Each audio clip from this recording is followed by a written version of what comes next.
Kawuok e gwenge mag Nyandarua, Jatend jotij piny owacho Felix Koskei owacho ni nonro madhi nyime bad migawo mapogo yedhe pacho ka KEMSA biro dhi nyime nyaka chieng' tiek mibadhi mogoyo tach e bad migawono.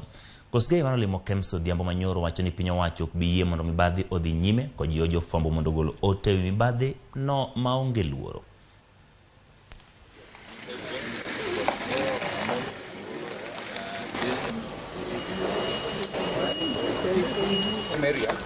Where we do people.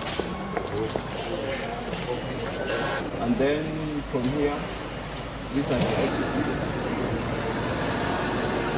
the if you look at the newspapers every time you read about KEMSA, the head of public service has come here to give us assurance that indeed the good work that you're doing should continue.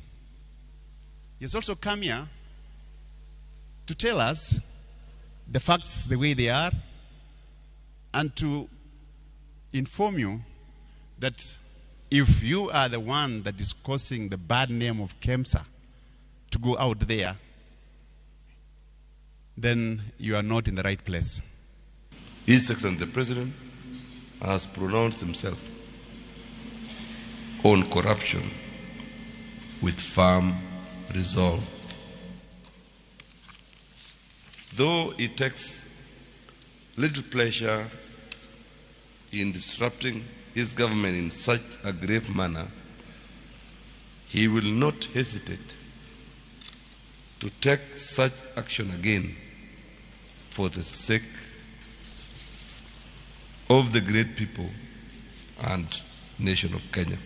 As an organization, we suffer a lot because of the erosion of our capital during the COVID period, and we are working very closely with government, and it's part of their recommitment to KEMSA to see us getting properly funded to pay our suppliers, to meet our obligations, so that even the things that everybody is complaining about on KEMSA not being able to achieve this and that, those will go down.